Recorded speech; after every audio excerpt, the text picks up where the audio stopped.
From the agave fields of Jalisco, Billy's Tequila. Perfect in a margarita or straight over ice. Celebrate the race of life with Billy's. Use code RACER for 5% off at billystequila.com. Please enjoy responsibly. My Place Hotels is your perfect racing pit stop. Gear up for comfort and take the checkered flag on savings. Book today and enter promo code Frontstretch for 10% off your stay.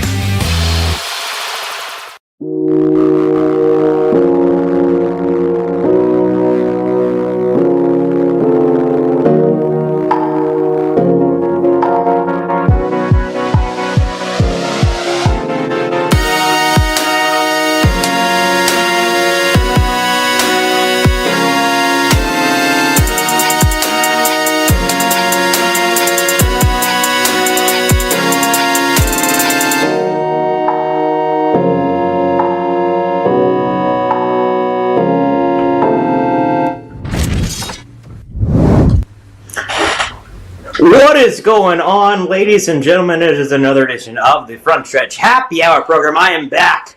Big thanks to Mr. Chris Graham for filling in for me last week. We got a great show on tap. Before we bring in our guests, I'm going to bring in my compadre. He also was gone last week, but I'm glad we got two-thirds of the band back together. Mr. Dalton Hopkins at Pit Lane CPT. Mr. Dalton Hopkins, how are you, buddy?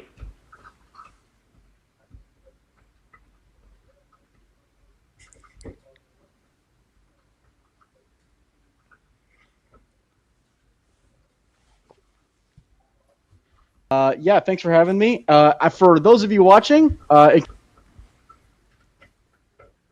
the moment, so this white subliminal space behind me that is just because I took everything off the wall. I'm moving with my fiance. It's because it's about time I did, and yeah, so it's a very stressful time. There's been many curse words had today. So there will be some beverages consumed this evening, and we're not done yet. We have so many more wonderful things to move.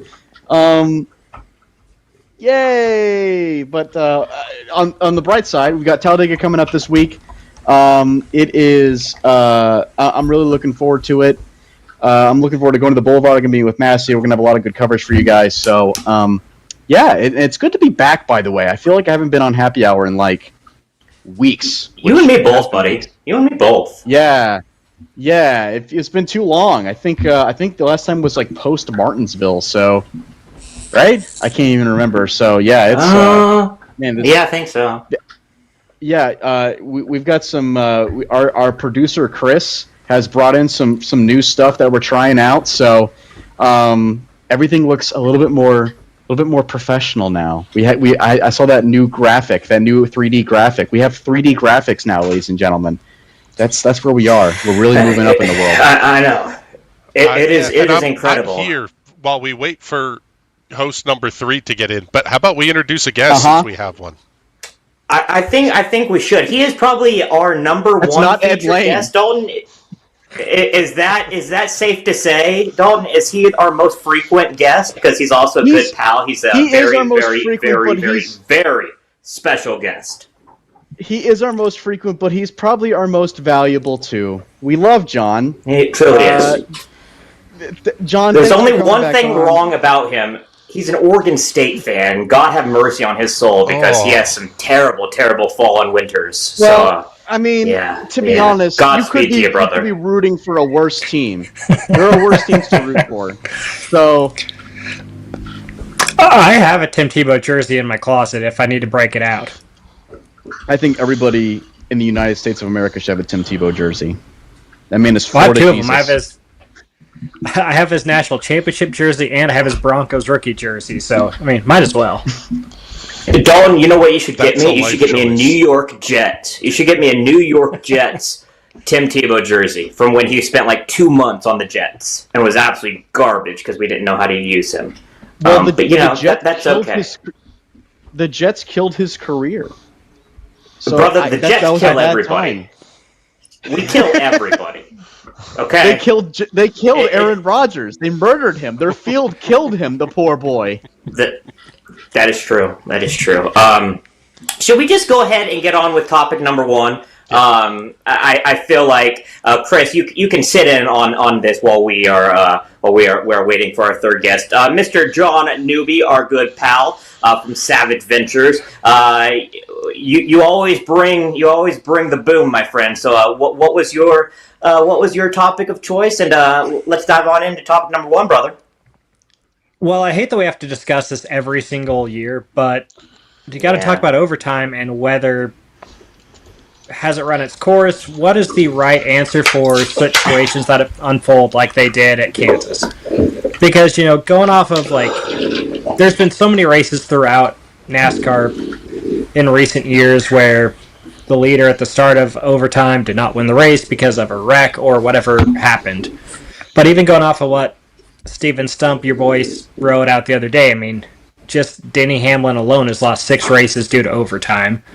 And then you go back to the Daytona 500 where Kyle Busch was the leader at the end of regulation. He did not win, and then Ricky Stenhouse Jr. won the Daytona 500. So I personally do not love overtime. I always get stressed out when it happens because you're just like, okay, what chaos is going to unfold?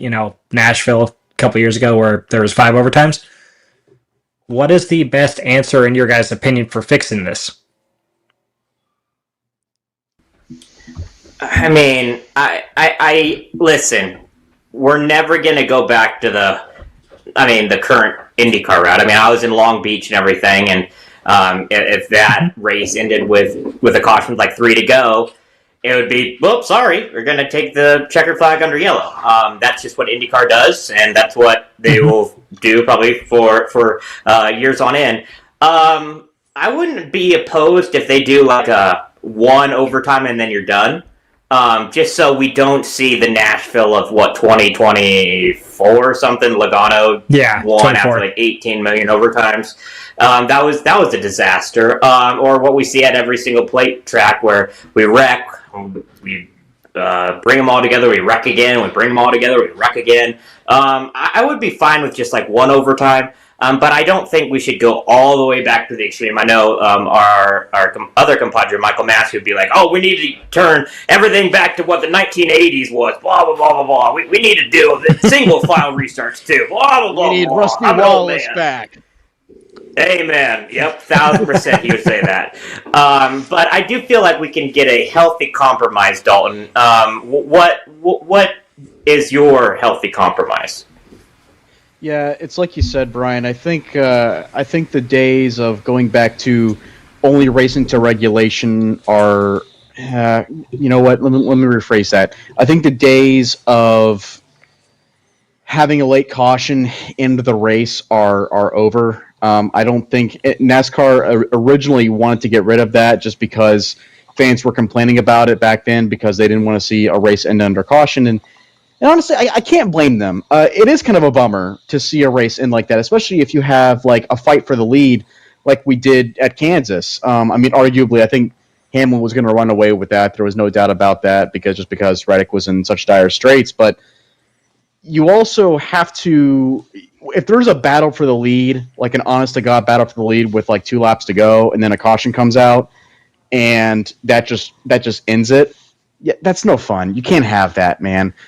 I remember this discussion was brought up heavily after the championship finale last year, and for good reason.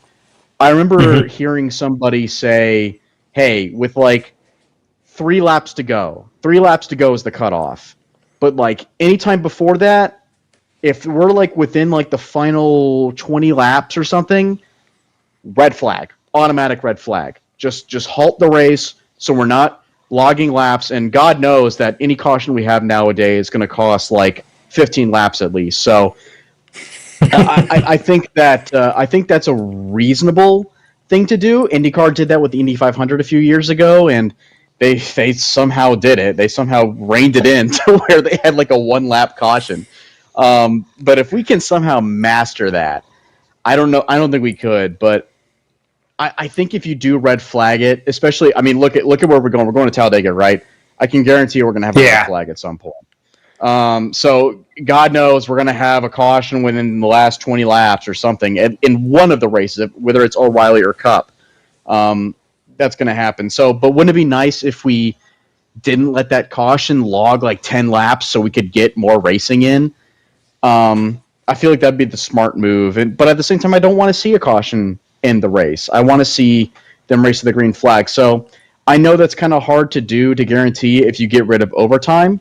But if you do that, you'll at least increase the chances of that happening. Like if we have a caution in the last 5 laps of Martinsville, we're going to overtime.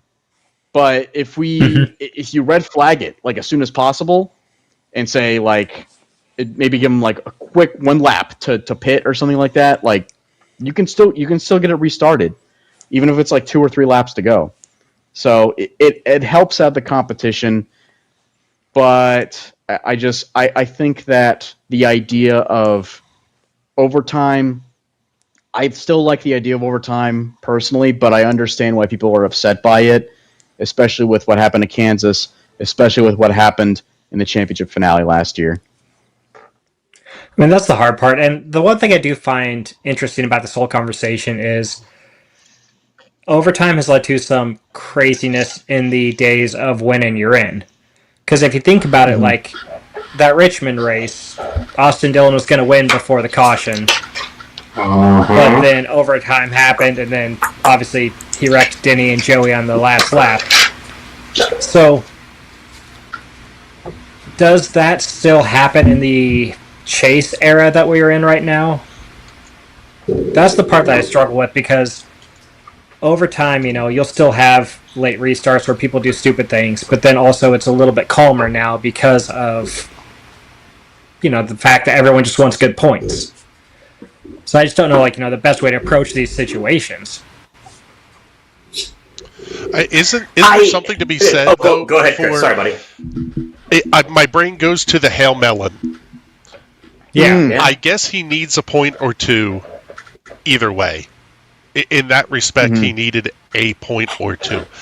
But this is a really different scenario when you're talking about points racing in other scenarios. That last dive of the last race of the round, that happens because of that scenario. That scenario doesn't exist anymore. So I see the potential where we just have less aggression because I'm content with third rather than trying for second and putting myself in a bad spot. And I do see less aggression coming at the stage ends, newbie. Like, the stage ends, you would see people going all in for that extra playoff point, but not anymore. I think we have seen people be like, okay, we'll just chill for a second. I mean, it's just 1 extra point. But I still feel like that there will be, down the road, I mean, probably in the playoffs, it's going to be aggression. And then what happens, let's say, for example, Tyler Reddick, I'm throwing out a number, 13 wins. There's a caution with 5 laps to go at Homestead. Ryan Blaney needs 3 more positions. They all go into pit. And for some weird, crazy reason, Blaney's pit crew actually delivers for once and beats Reddick. I mean, we're having the same argument over and over again because of 1 restart. So, I mean, Dalton, there's no perfect scenario. What is it? Well, it's like you said, there's no perfect scenario. There's nothing you're going to do that's going to make everybody happy. I still believe that, I genuinely believe that if we went back to the system of having the race end under caution, or at least allowing that to happen like we used to, I still think it's the wrong move, just because nobody wants to see that happen. Right? You don't want to see, especially if we are in that situation of, where we have 2 guys duking out for the lead. It's really hard to say. Look, every race is a case-by-case basis. Kansas, like, yeah, okay. Like, maybe you could probably argue that we should let them duke it out. I don't know. It's kind of tough to say. But Denny Hamlin last year at Phoenix for the championship race, like, I don't think anybody wanted to see that happen. I think everybody wanted to end that race under caution right then and there. we would have gotten. I mean, well, look. Whoa, my God, Mike Neff is in here. Ah! Where the hell did he come from? You're welcome, guys. I came from the freaking slip or stream studio because that's where I was, and then I had to come manage my way over to get in here. And needless to say, I'm an angry young man because me and technology don't get along the greatest all the time. And apparently, I can't get on Slack on my computer. So I had to pull it up on my phone and manually type in the link to get here. And just in time to hear you telling me that nobody wanted to see the end of Phoenix last year. And you're wrong, because I loved the end of Phoenix. I just was very angry that Denny didn't win the damn race because he drove like a wussy on the final 2 laps. Neff, I was with you. I was with you when we watched that race. I was with you on the live stream. I know. You were both very disappointed. Well, I was disappointed he lost it, but I wanted to see the race. I fully expected him to pull the Corey Heim and pass like 7 cars on the last lap and win the thing. But no, I know I'm in the minority on this all the time, but I always want more racing. I don't care if we have 35 green-white checkers and there's 4 cars left at the race. More racing makes me happy. What I suggested earlier is we just red flag it. We just red flag. Well, I think we should. We don't use the red flag near enough. Period.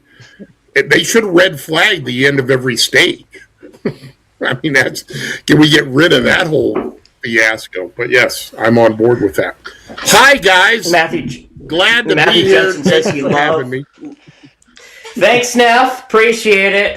Matthew Jensen says he loved the ending to last year. He said this year's is going to be over real fast. I don't think it'll be over real fast just because the playoffs reset come the last 10 weeks of the season. But I mean, if he goes on a tear like he's going on a tear now, newbie, it could be over really, really fast. I mean, he's been producing at a ridiculous rate. Just the fact, I mean, it's funny when you look at the fact he hasn't led too many laps when Denny's the series leader in laps led, and Reddick has just over 100, but the way he can close out these races is ridiculous, and it's just a huge turnaround from last year where anything that could go wrong would go wrong, whether it was on the track or on pit road. Let's dive on into our second topic of the evening. Folks, there was a lot of kind of piggybacking off what Newbie said. Before the overtime, there was a lot of, this race is boring. This is once again spread out. Once again, no natural cautions until 2 laps to go. This comes after the last mile and a half that we went into in Las Vegas where there was only 1 natural caution. Is it cause for concern for the mile and a half? Because this race car is supposed to be designed for great racing at mile and a half. Newbie, we'll start with you. Is there cause for concern? Not yet, because there are still ways where people are making passes using different lines. What I think the biggest change is the fact that points are just they're so much more important this season, so people are not going to make as many aggressive moves. They're not going to, try to take the air off as aggressively. And so you don't see some of those mistakes and slip-ups, I don't think. I mean, there will still be some issues that happen with tires when they're trying to run too long, things like that. But like you guys said earlier, the aggression level is just down this year overall. And I think that's having an effect on the intermediate tracks where they can get spread out, where people aren't, just nose to bumper like they are at a short track. So I think that a good test will be Charlotte, just because we're going to have, 600 miles of racing. And that'll be a good option to see, a good opportunity, I should say, a good opportunity to see how the car is handling a track surface that is, 20 years old at this point now. So I think that'll be a good benchmark. And if that race is a snoozer, then maybe start being concerned. Dalton, what do you think? Dalton? Yeah, when it comes to no, I think it's too early to start. I agree with John. I think it's a little bit too early to start hitting the panic button when it comes to mile and a half, just because we have first off, I still saw passing at Kansas. It wasn't an absolute. I mean, it wasn't the best race we've seen at Kansas, but Tyler Reddick still passed Chase Elliott, or excuse me, I'm sorry, Kyle Larson. No, sorry, they kind of blend together after a while. I still saw Tyler Reddick pass You're better than Kyle that, buddy. Larson. Look, it's been a long day. Okay, I've said a lot of swears. They still passed Kyle Larson the last lap. Kyle Larson still made a really crazy move on the restart and made it and got the lead. Things still happen. It's just I feel like that I think the real problem kind of lies with there is a lack of competition right now, just because the Toyotas are so fast. I'm sorry, let me rephrase that. The Chevrolets are not as fast as they used to be. I think the Fords are pretty much where they have been in the last few years. But the Chevrolets, they can't seem to take the fight to the Toyotas as much as they used to.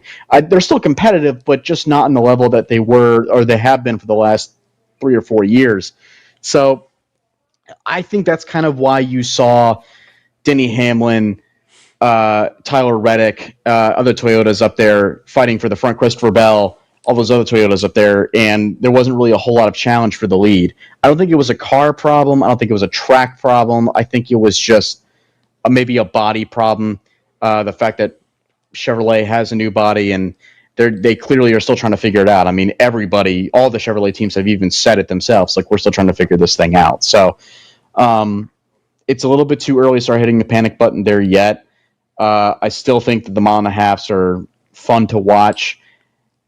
And I remember Dale Jr. saying this a long time ago, you're not going to hit a home run every single time. It's sometimes you're just going to have a race that's just kind of And that happens. That happens in racing all the time.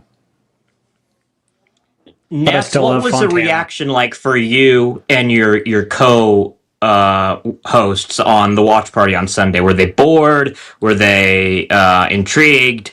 What was the vibe like?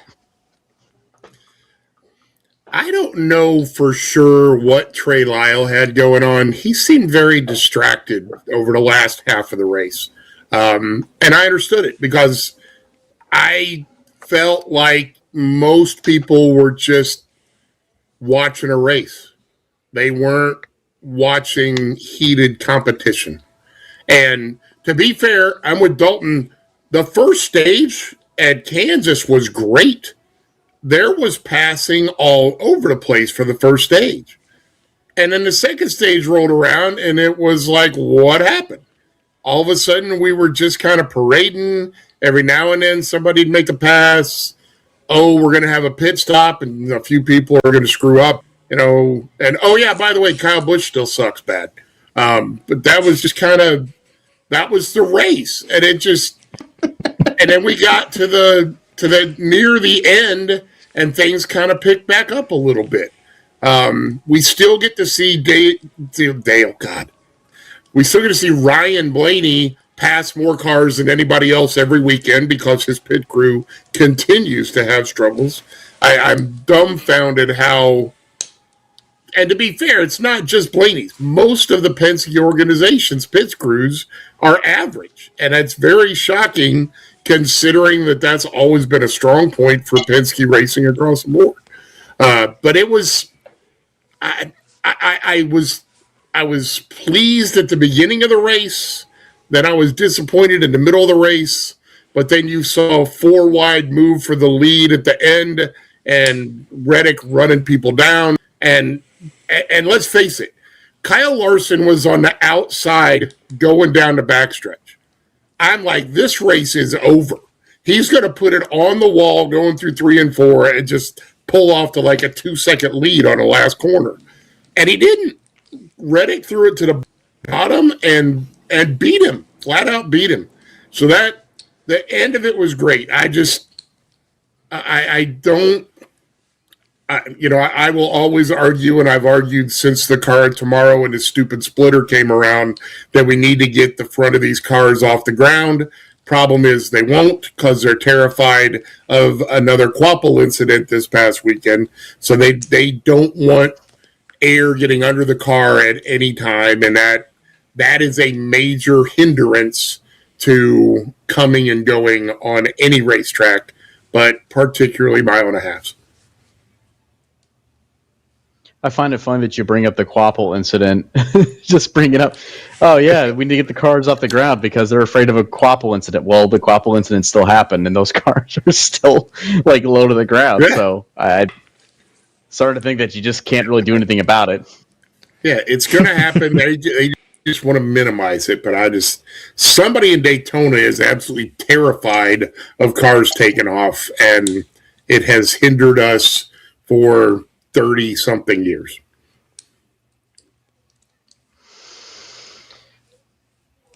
Newbie, I think I cut you off when I was doing my next point. Did I cut you off? No, I was just complaining still about the fact that they demolished Fontana. So you're good.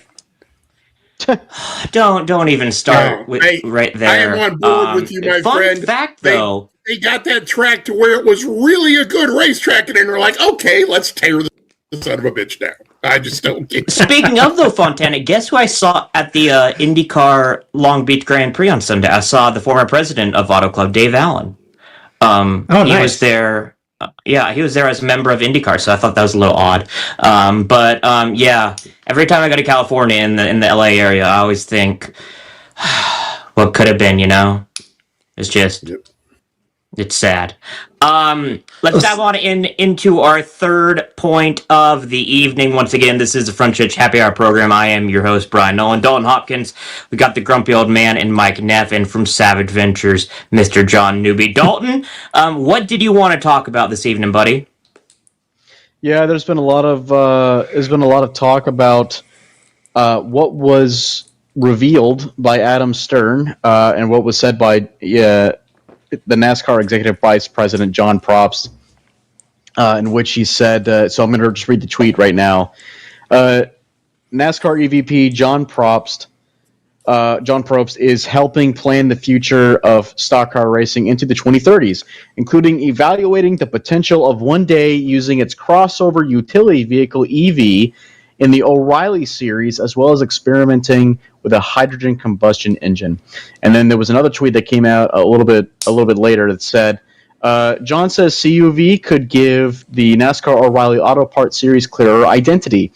The quote, if you look at the brand identity of those three, the O'Reilly series of those three being Cup, O'Reilly, and the trucks, the O'Reilly series struggles a little bit just from the car perspective, and you see it a lot because we refer to it often as whoever the entitlement sponsor is. So, in other words, it sounds like that NASCAR is thinking about using the O'Reilly series as a bed to launch their EV, the electronic vehicles, their electric vehicles, and maybe using them in that series.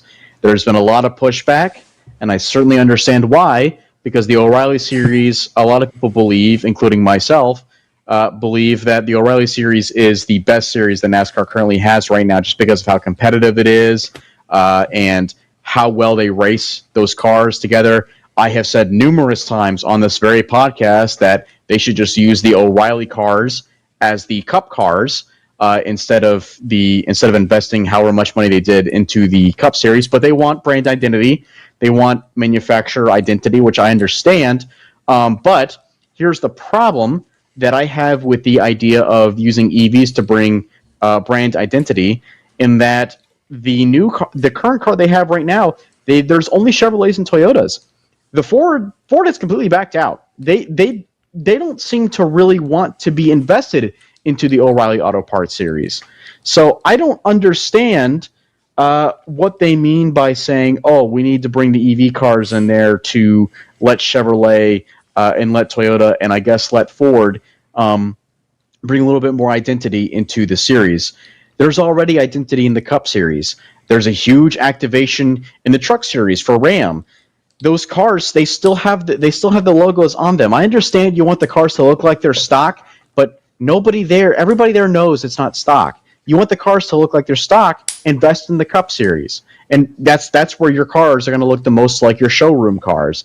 The O'Reilly Series is not meant for that. The O'Reilly Series is meant to be a feeder series into the Cup Series.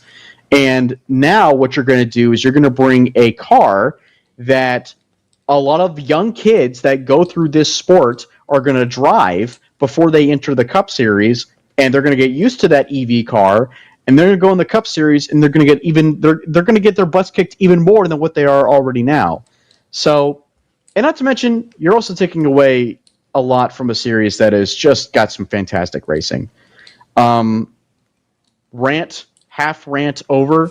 I normally would bring it to the guest, but Neff, I see you bobbing your head over there, and I know you certainly have a lot to say here.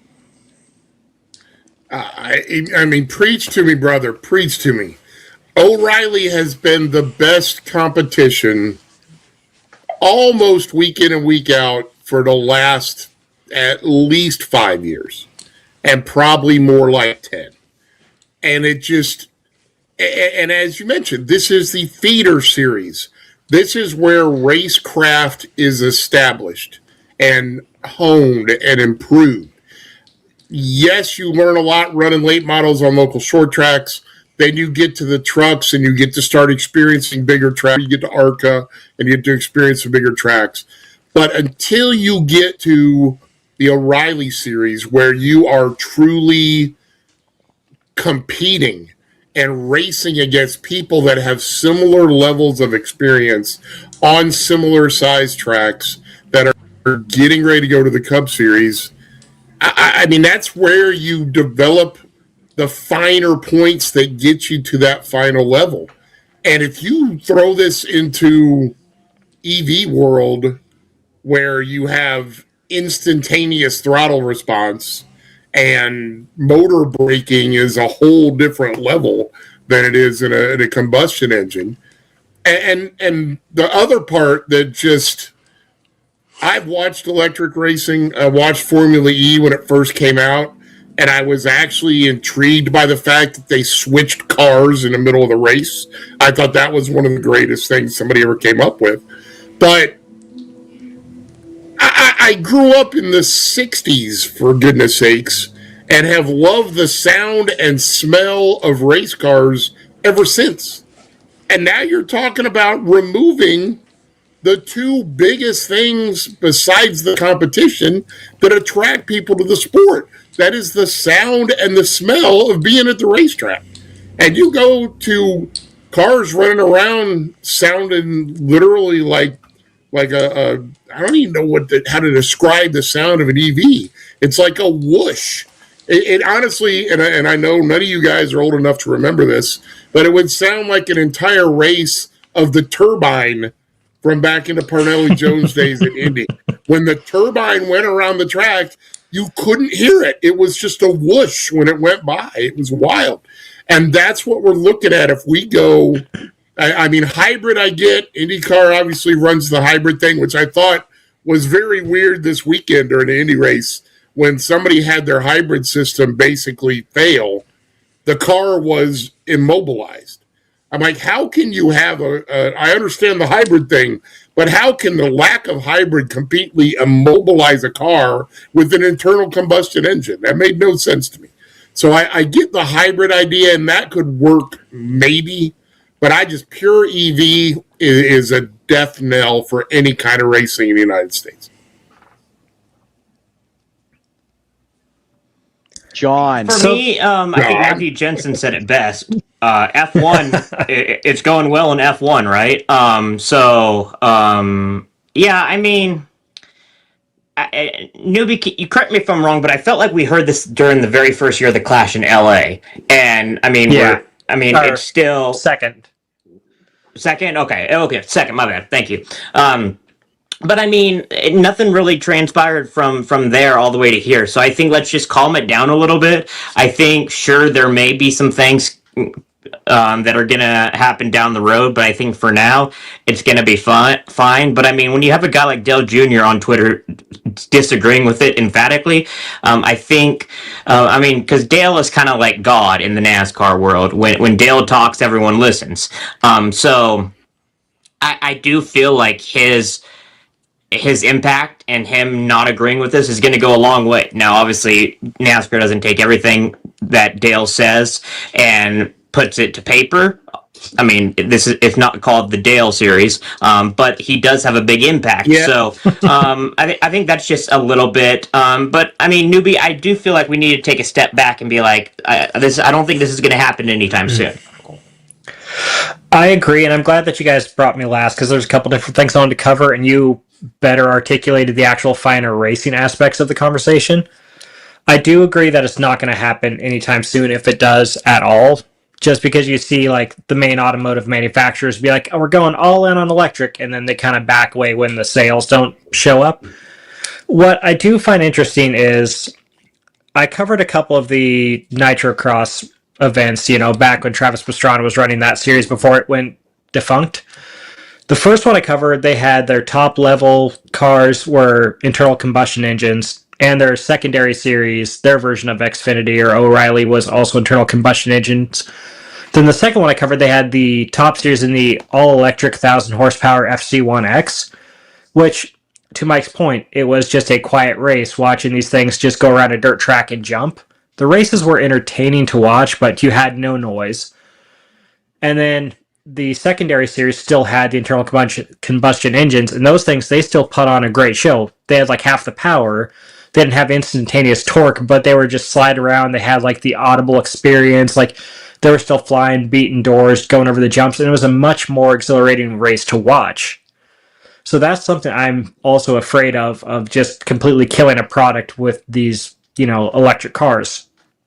And then the other thing I want to mention, this part of the quote really pissed me off because he's going off about how O'Reilly series, you have to call it by the O'Reilly series because there's no identity.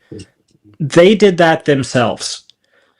They have, they differentiated the Cup series. They took away the Monsters, the Sprint, all that different stuff. They have the Truck series, this Truck series, but all of this secondary series, they hammer it into you. You have to call it the Busch series. You have to call it the Nationwide series. You have to call it the Xfinity series. You have to call it the O'Reilly series. If you do an article, you got to have these terms. You have to use these very specific logos. It's like you're the ones pounding this brand identity into the product. If you wanted to differentiate it and call it something else entirely, you could, but you're not doing that. So don't start complaining that it doesn't have an identity other than the entitlement sponsor, because you put that onto this product. Yep, absolutely, brother. Let's be fair too. Go for it, buddy. I mean, there's a bunch of us old farts that still call it the Busch series from time to time, and it hasn't been Busch for freaking decades. But I mean, it started with that, and I agree with you because when I first got into this whole media world, and Nationwide was doing it during media tour.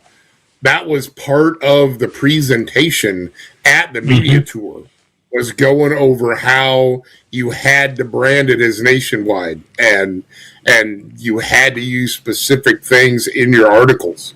And I was just like, are we starting to get to book burning level here at some point in time when we're dictating how we're supposed to talk about your series?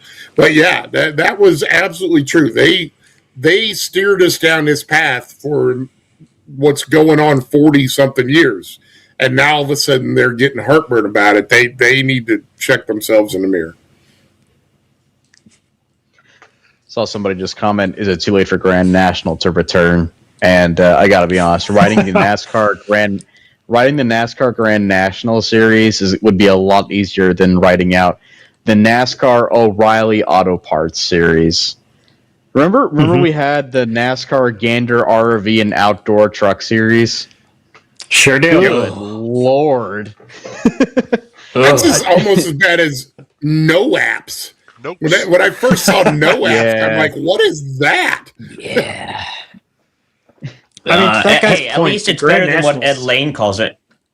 Ed Lane calls it the no rap series, and I'm like, nope, Ed, that doesn't make sense. Good, try it They again. don't rap. No raps in this series. Yeah. Last but not least, let's dive on into our fourth topic. Remember, like, subscribe to all of our social channels. This is the Frontstretch Happy Hour program coming up tomorrow. You have Bringing the Heat with Trey Lyle, special guest. I know that John Newby talked with him, I think last week or 2 weeks ago, but we have Kyle Petty coming on the program. So one of our favorites. So we always love talking to KP about his motorcycle ventures and racing and everything in between. So check that interview out coming up on Thursday. I apologize. Coming up Thursday on Bringing the Heat with Trey Lyle. Mr. Mike Neff, the grumpy old man, you wanted to talk about popularity and most specifically Mr. Cleetus McFarland. So let's dive on into your topic, buddy. I'm ready for it, but before I do, I did get to see our friend KP in Rockingham on the Rockingham weekend. Oh. He was giving me a hard time about how slowly I walk down a hill these days, and I explained to him that $70,000 worth of knee joints could not afford to fall down going down a hill. So I took my time. But yeah, and kind of spinning off the Rockingham weekend. There's a lot of talk these days, especially in the cup level, about the lack of personalities. And there's still some there. I mean, Ryan Blaney absolutely leading the charge in the personality world, without a doubt. But you've got some of them that are still, noticeable and willing to speak their minds a little bit. But star power from people really cheering when driver intros happen has fallen off pretty dramatically in the last handful of years. And again, I think part of it is this car. I know I bash this car all the time, but I think just the overall playoffs and the next gen car and just everything that's kind of melded together has just kind of cut away from the excitement generated by the personalities in the sport. And I go to Rockingham, and literally walking out onto pit lane, McFarland gets spotted, and the crowd goes bananas. And I mean just cheering. And driver intros 5 times as loud as any of the other drivers in either of the races that he ran in. And then he ran okay in the ARCA race. It's the ARCA race, and he was at least competitive. Yeah, if he finished fourth. He finished fourth in the ARCA race. That's not okay. That's great. Well, it would be okay if he actually was battling for the lead at any point during that time. He was not battling for the lead during the entire race. So it wasn't great, but it was a good effort. But even it was also an ARCA race. Literally, semantics, Dalton Hopkins. That's just semantics. Literally, the end of the race, the winner gets out of his car and everybody cheers. McFarland gets out of his car on pit lane, and the place goes bananas for the 4th place finisher. I mean, the amount of merchandise in the stands. I would never besmirch the legend of Dale Earnhardt, but it was getting there. Every 4th or 5th person you saw in the stands had McFarland swag on. I mean, that dude's merchandise haul had to be enormous that weekend. But it's a shot in the arm to our sport that we need. And I realize that he's not ready to be moving up. Putting him in the Busch Series for a race, I think, is a nice little roll of the dice, but he's not ready for that yet. And they've got to let him build that racecraft a little more in the trucks and in ARCA. But still, what he does in the social media realm and in the interaction with fans world is what needs to be re-injected into this sport. And I've heard older media types talk about how we used to have, I wasn't quite old enough to get that treatment, but literally team owners and drivers would take media members to lunch and sit down and talk with them. And they'd invite you in to their buildings and into their environment to let you see what was going on. And nobody does that anymore. You don't get to go up and hang out in a hauler for a half hour talking to the team. And we need to get that back into sport. We need to have an identity to the fans where, and I've argued this a long time too, we need autographs at the haulers, at the merch haulers. That was a given every race weekend when I was growing up.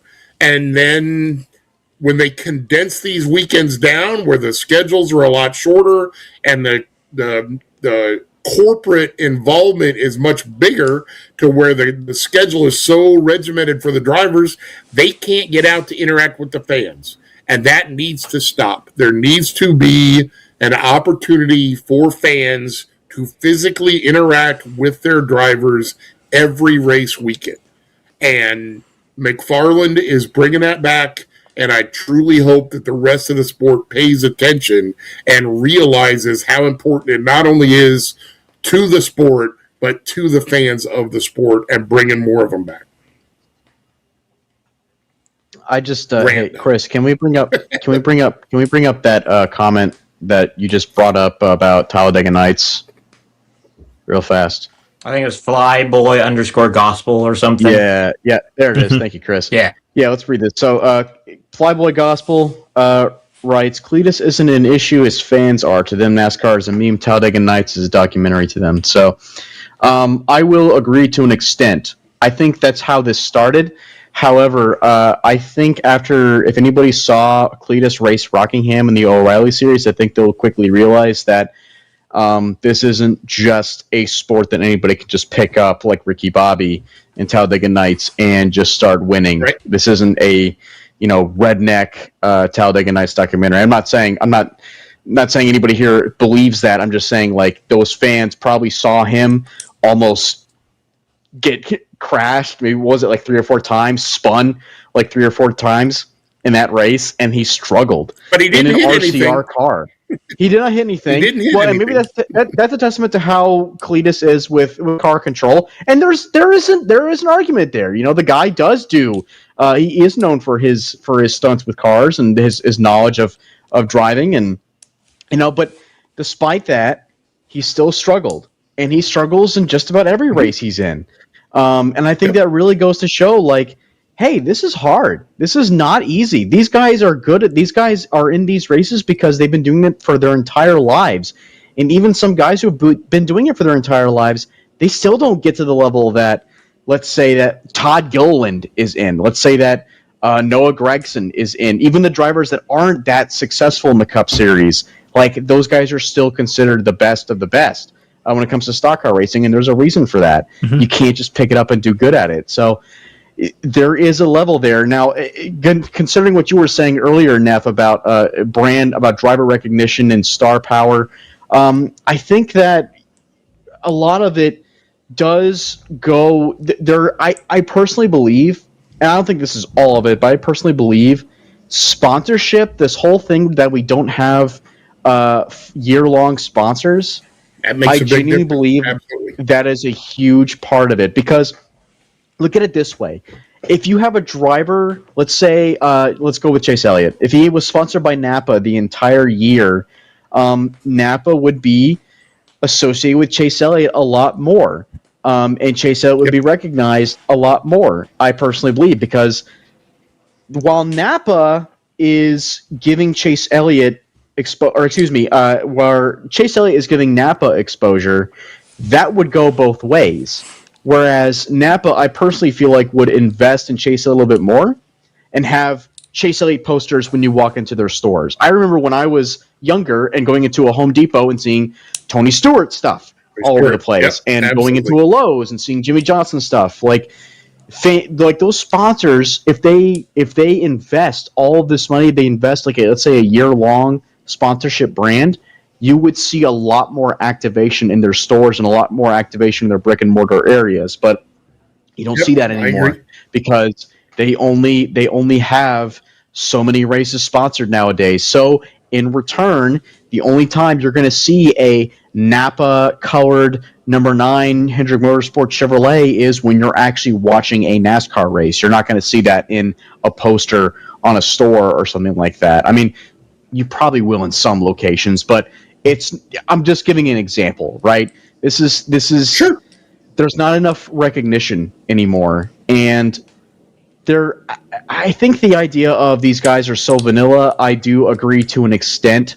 I just feel like that there is how do I say this without getting in trouble? There is a hand being given to these cup drivers that kind of takes away, kind of makes them a little bit more vanilla.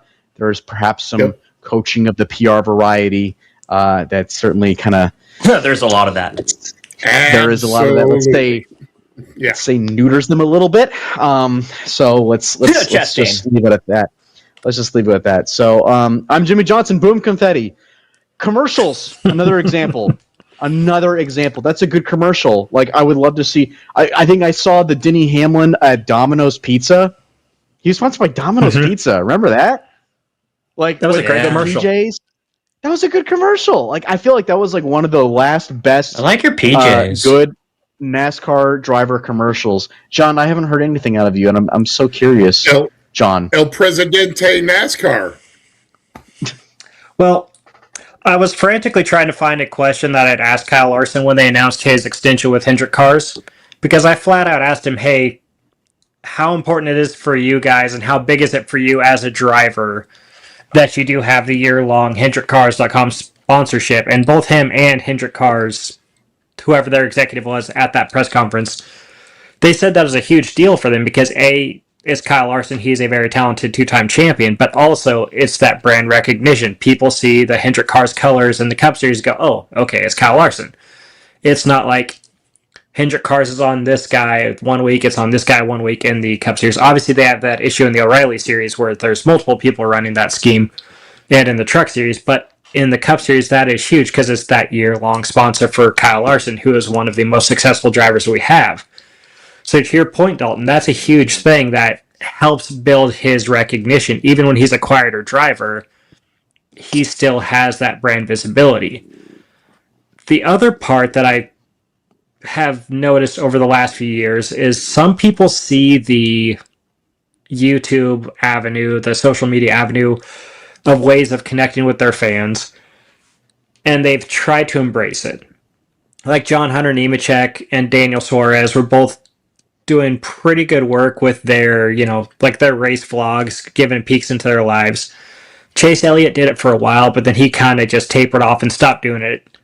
Like Bubba Wallace has done it on and off. There's been drivers who have kind of dipped their toes into that Cleetus world of YouTube content creation, but they haven't like fully, gone all the way in, which I think is kind of hurting because like you look like, hey, there's no consistent posting schedule. Like, Cleetus, he's going to have videos constantly going on.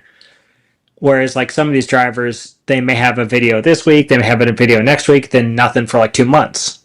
So the fans are sitting there going, hey, I want to see what's going on in your life. Like, what are you guys doing over there? And then Chase Elliott, like our most popular driver, he is vocally, well, I guess he's not vocal because he's a very quiet person, but he makes it very well known that he does not like to let people into his life. He wants to be private. He wants to live in Georgia, be away from the spotlight. So he still has that brand recognition with, sponsors plus his dad and being a champion. But it could be like even bigger if he was kind of putting himself out there a little bit more.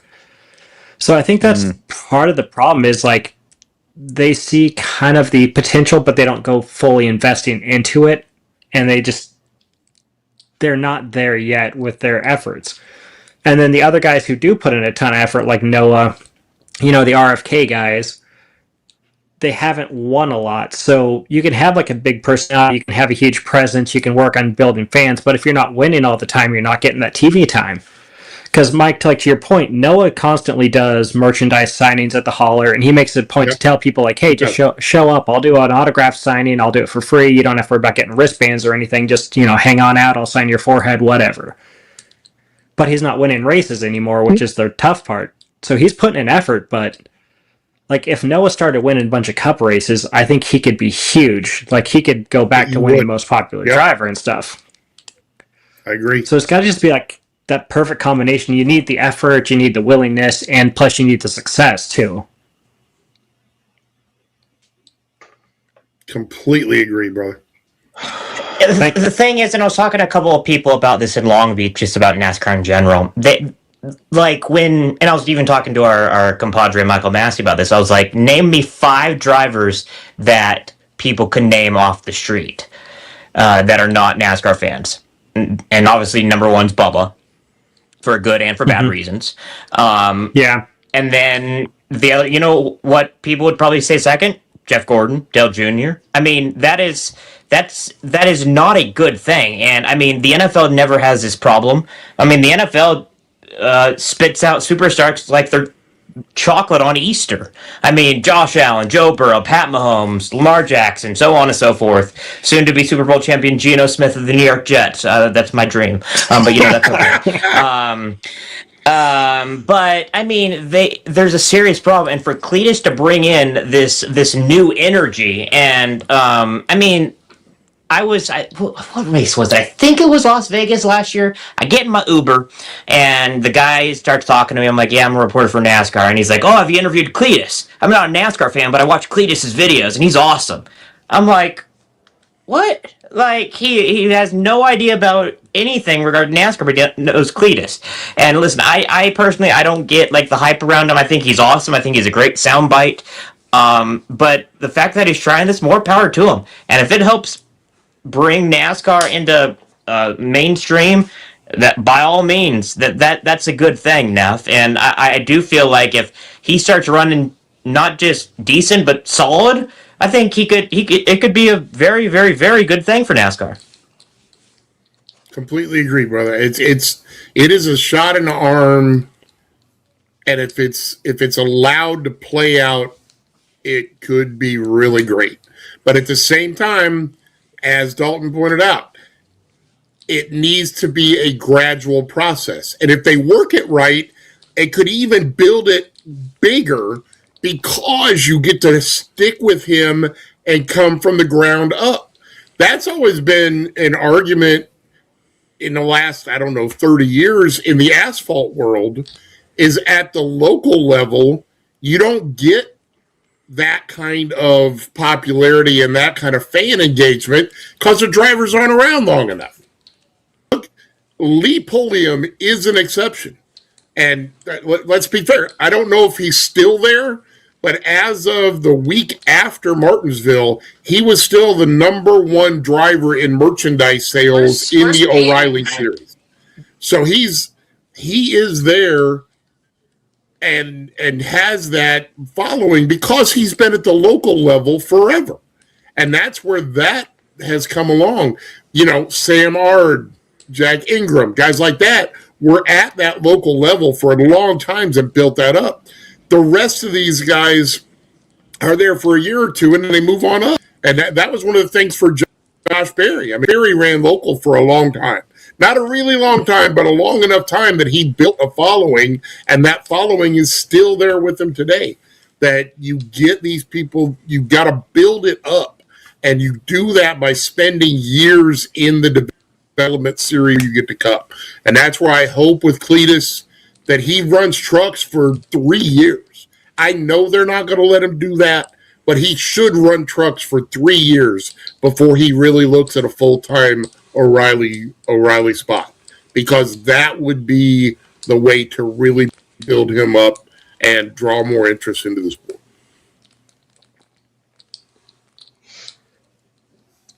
Yeah, it would definitely help with those like Fox ratings as well, just because you'd have so many more people tuning in on a Friday night or a Thursday night or a Saturday afternoon just to see how he's going to perform. Whereas, you know, like the numbers are kind of inconsistent because you have the truck series, some of the lifers, you have some of the guys who are on their way up. You have the Cup Series stars stepping down sometimes, but it's kind of an inconsistent field. You never really know what you're going to get. And if he was there for a couple of years, to your point, people would be like, oh, I can watch Cleetus every Friday night, you know, or 25 times a year. And that would help fill the stands. when those stands are pretty bare on Friday nights. Yep. It'd help with the TV numbers as well. And speaking to Nolan's point about NFL building stars, who was banging the drum in Buffalo tonight at the hockey game before it started? Josh Allen. I'm going to go on a limb and say Josh Allen. Yeah, Josh Allen wearing a Sabre shirt. Because they... And I miss that about NASCAR. You used to see NASCAR guys at other sports and being involved. And, we get Clint with his Chiefs obnoxiousness, because God knows why anybody would like the Chiefs. But it's at least it was you just something. Pissed off a lot of Taylor Swift fans, Neff. No, trust me, I know, and I don't really give a rat's because I don't know why anybody likes a song about you. Although I shouldn't say that, because honestly, Taylor Swift gets it too. She has built that brand through a lot of hard work, and I give her big kudos that she has built those Swifties. I know she has a team and all that going on, but she has logged the miles and put in the effort to get to where she's at. It was not handed to her in any way, shape, or form. Yeah. Dalton, any final thoughts before we do our pour one out segment, buddy? No, I think we've pretty much covered it. We just keep having this debate, and I think that really just one last thing I want to say. I just wish the drivers talked more. I just wish they actually opened their mouths and said words instead of running away from any microphone they can find, and just being so private as they are. Because boy howdy, I feel like their fans would really like to know what they're thinking. People are upset about how we lack personality in drivers nowadays. I personally would disagree, because I think drivers have plenty of personality. I think the problem is they just don't show it. So that's what I have to say about that. Touch base on that. Jimmy Johnson breaking his arm, falling off the top of a golf cart drunk. That's personality. And we never, I still don't think we've ever heard that whole story in real life about what actually happened. But he was drunk, surfing on top of a golf cart, fell off and snapped his arm. And that is some personality that we have never seen in front of the camera. What year was this, Neff? 07, 08, something like that. Okay. Somewhere around there. But yes, I had the pleasure of running into Marty Smith and Chad Knaus at a brewery in Mooresville. Actually was in Harrisburg one night in the Charlotte area, and got to hang out with them a little bit, and Chad informed me of that story of how, because everybody knew he had broken his arm in a golf cart incident, but it wasn't nearly as publicly known that he was surfing on top of a golf cart, fell off, and broke his arm. Once again, the stories that Mike Neff has, you can find more about those on the Frontstretch Watch Party every single Sunday. Newbie, do you wanna stay on for the pour one out segment, or should we let you go, brother? Honestly, I probably should go. There's a story that I really need to get published before Talladega, and I've been procrastinating like nothing else. You are all good. Once again, Mr. John and Newbie, where can we find you on social media? And then what's your next race you're going to be at? So I will be at Talladega this weekend. So I will see Dalton and Massey there. I will not be joining them in the Boulevard. And then as far as social media... What? Yeah. Boo. Sorry. What's even the... Get out of here. Get out. Don't plug it. Don't plug him. Don't take his coat. Don't take his coat. Well, I'm going to put on a disguise and film you when you're not looking, so that's the thing. I personally won't be there, but someone who looks like me with a mustache and a fedora will. Yeah, it'll be Juan Juby. Yep, that's right. Yeah. So, the main spot I'm active on, posting stories and random updates from races, is Twitter, and that's John Newby, JOHNNEWBY_. So if you want to follow me there, and that's where I post all the fun stories, including a story I'll be posting, God willing, tomorrow, where I interviewed 4 different spotters about how they build the trust to make drivers believe them that they're clear, they're not clear during a high stakes race at Talladega or Daytona or anywhere else where wrecks happen with increasing frequency. So I'm about 3,000 words into that story and still have a long ways to go. Damn, that is a big story. I'm looking forward to reading it. But my goodness. Well, John, thank you so much for the time. You're the man, buddy, and we'll have you on again later in the season. You're the best, bro. Awesome. Thanks again as always, guys. Once again, John Newby from Savage Ventures. When we come back, we're going to be pouring one out and doing our final thoughts segment. This coming up here on the Frontstretch Happy Hour program. From the agave fields of Jalisco, Billy's Tequila. Perfect in a margarita. Or straight over ice. Celebrate the race of life with Billy's. Use code RACER for 5% off at billystequila.com. Please enjoy responsibly. My Place Hotels is your perfect racing pit stop. Gear up for comfort and take the checkered flag on savings. Book today and enter promo code FRONTSTRETCH for 10% off your stay.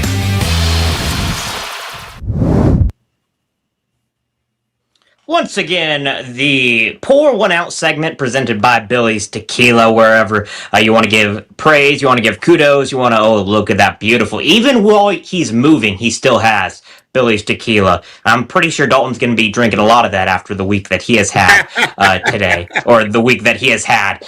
So Dalton, why don't you go first? What are you going to be pouring one out for, brother? So I didn't get to do this last week just because I was where was I? Oh, I was in Fort Dix. Whoops. Yeah, that was a bad time. But no, last week, I wanted to do this last week just because of I thought it was a good story. I thought it was a feel-good ending, so I'm going to kind of tie it into this week as well. I'm going to pour one out for Ty Gibbs. And I feel bad because Ed's not here to do it, to toast one with me. So I missed that, despite the fact that he was calling me out on Twitter, even though I agreed with him. But regardless, I think Ty was long overdue for a Cup Series win. And not to mention, he's having a fantastic season.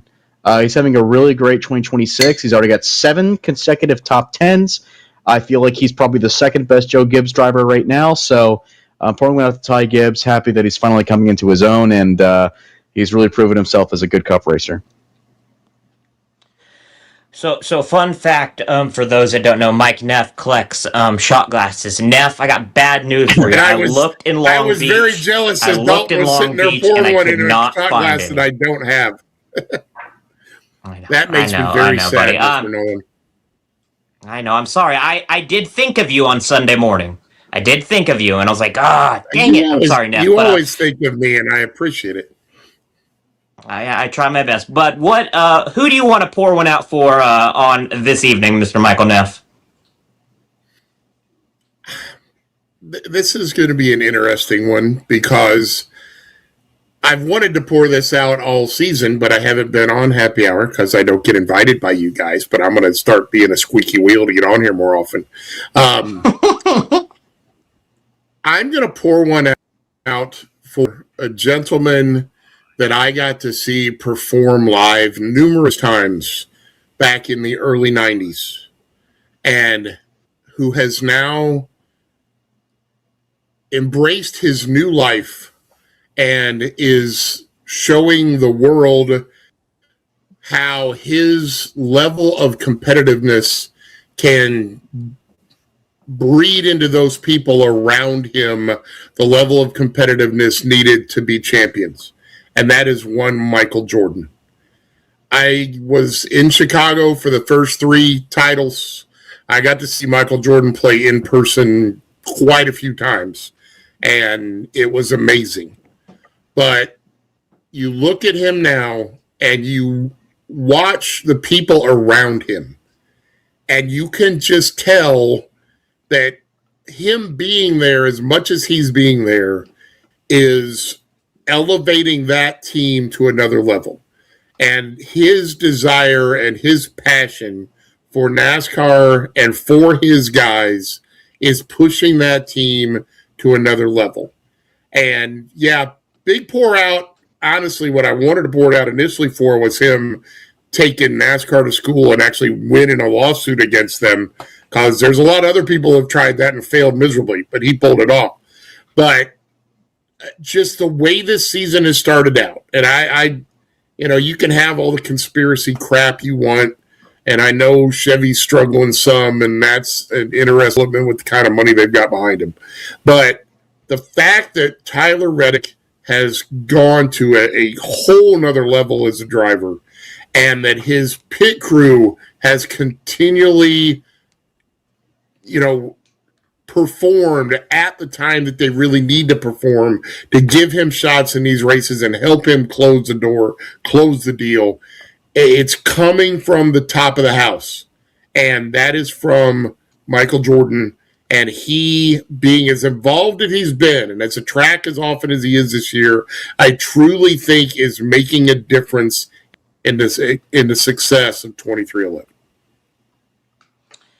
I'm going to pour one out for the entire organization of the weekend for the Long Beach Grand Prix. Because if you've never been there, it is a smorgasbord of every single type of racing besides NASCAR. I mean, from the time you get there, like 7:30 a.m. to 7 p.m., there's racing on track almost every single minute of every single thing. There's a convention center right in the middle, so free stuff. I mean, there's every single thing from stadium super trucks to IMSA to IndyCar and then more. And then obviously the race wasn't good on Sunday, but I mean, you got to give it up to Alex Palou. Third win in 5 races this season. He finally got the big one, Indy 500 last year. Gets another big one with the Acura Grand Prix of Long Beach this year. I mean, the sky is the limit. This is the IndyCar's Jimmy Johnson. So we just got to sit back and embrace it. But I mean, kudos to everybody at Long Beach.